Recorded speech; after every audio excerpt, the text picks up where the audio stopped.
Usually what happens is that there is a clot in the blood vessel supplying the brain. So there is decreased blood supply to the brain. As a neurosurgeon, what do you do? See, nowadays, most of the strokes, that is 80% of the strokes are due to clot. There are two myths, okay?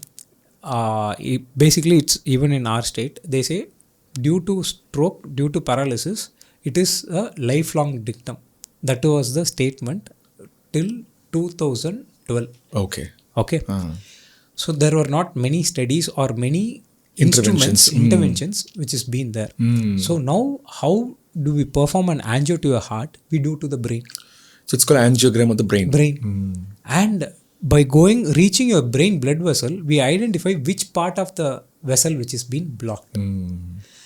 And going there, it's just like plumbing. Something which has been obstructed, you remove the obstruction and the blood starts flowing, because your brain is only sources your glucose. That is through your blood. If that stops, your entire function stops and it gets damaged. Once it is damaged, it cannot be reversible. So before it produces a irreversible damage, we go through, it is, see, and imagine it is just 3 mm. Your brain size is 3 mm. And what materials we use is less than that. Wow. And we go to and we don't cut open the brain. It's a tiny material, we call it catheters. Okay, just like imagine like for a layman, just imagine like an IV line which has been placed in your hand. How thin an IV line? Correct. Exactly same thing, we'll place it in your hand or through the leg. So that's called we call it femoral artery. Angio. Through that we reach the brain where it is blocked. Once we identify the block, we use the catheters and we call it as a stent. We remove those clots and immediately we see the perfusion of the brain. Wow, it's like a blocked pipe and you remove the clot, the blood flows back. That's so rewarding. It's not only that. You see, I have around more than 100 patients where they have been completely paralyzed and gone back to their normal routine life. Plus, they have been doing the extra physical activity before what they were doing. Wow. Before, when for stroke, they say, as you mentioned, it is really worse than a death sentence. Exactly. See, always people say death is the worst thing which can happen to anyone. Okay. But actually, stroke is worse than that. There is a Tamil movie also in Theri. That is what a stroke is. Wow. See, what happens is when you're there, when you have all the functions, when you have enjoyed all the functions, you never realize, I am seeing, I'm talking, I'm listening, I'm being creative, I'm singing, I'm dancing. And we never appreciate. We never appreciate or we never credited anything. And it's like a computer, and even more we are being more creative and we are adding. Correct. And we never thanked or realized, it's like, we think it is normal, fine. But suddenly when they put 2-3 plugs out of you, and you don't have your creativity, neither you can speak, and your right hand and your leg function is gone. That's when it's very hard. And you have to be dependent for everything on your other people. And it is worse for the family people also. See, death is like they are died. Correct. And here they are being responsible, and every time it takes a huge toll on the family as well as on yourself. And they feel it's very bad for them. Yeah, exactly. So tell me a patient experience that you may have had. Yeah, I have a beautiful experience. See, especially certain adult, one of my patient, okay, he was a chronic alcoholic, never listened to his wife, okay, and he was a smoker. He was around 35 to 36 years age. And whenever his wife stops, I know I can consume alcohol, I know I can, suddenly that male bravado steps into him and says, don't advise me. I know I can smoke till 90 years, I'll be fine. And alcohol I can consume, I'll be fine. Please don't advise me. And there was a literal abuse, everything was there. Okay. And this was a long history he had, and along with that, uncontrolled blood pressure. His wife was pregnant, and at almost 20 days to her delivery, he collapsed suddenly. And she couldn't realize what was happening to him.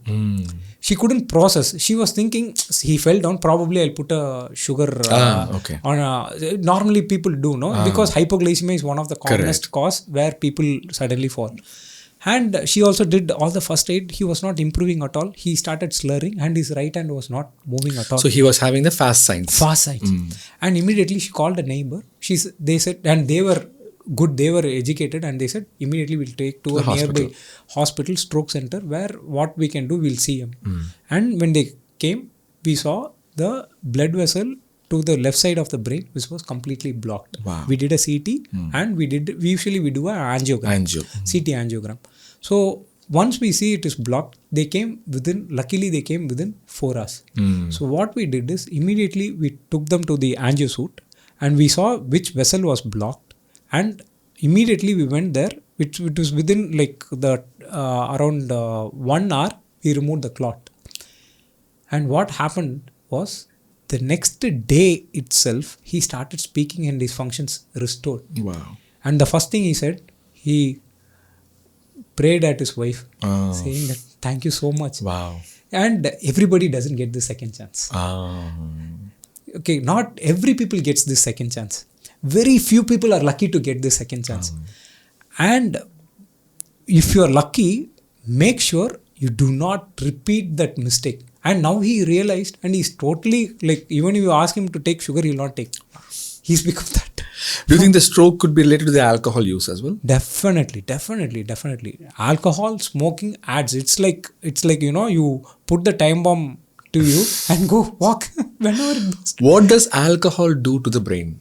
So what happens is, like, when you consume initial alcohol around 30 to 40 ml, what happens is, like, there is a sudden spike in the dopamine.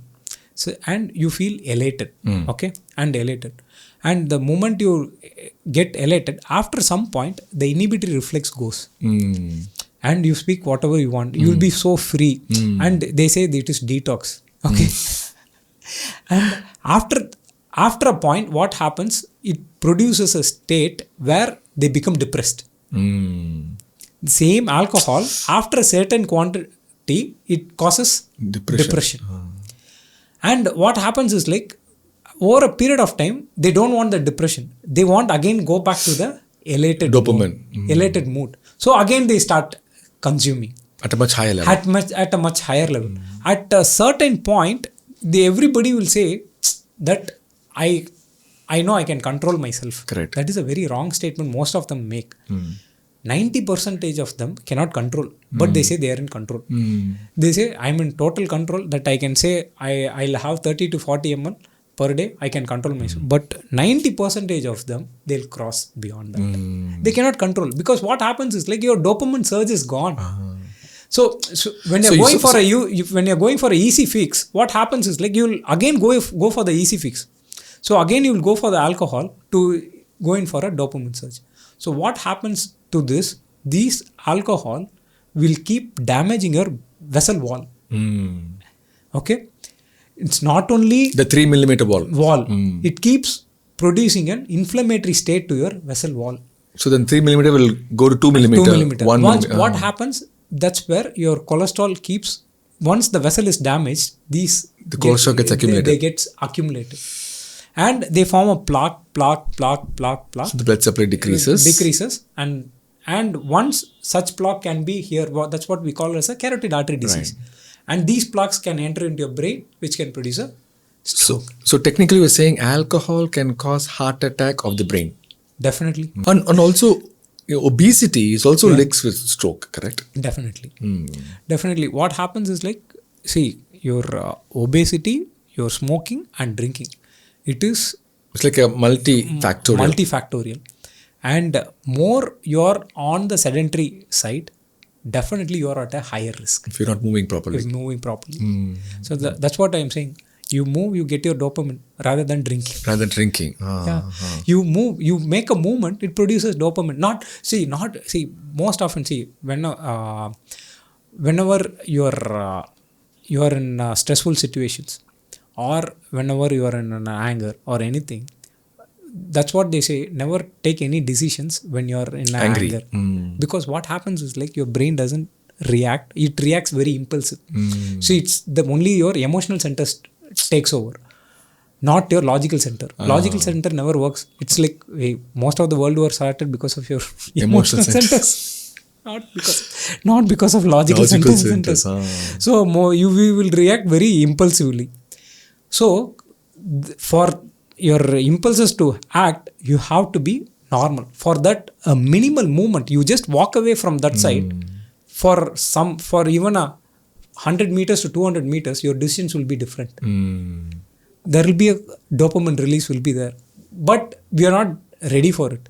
Why to walks there? I'll just take a So whenever you're stressed out, take a walk. Is that what you're saying? Definitely. Or take a deep breath. If you are even more lazy, take a deep breath. It goes into the parasympathetic activity.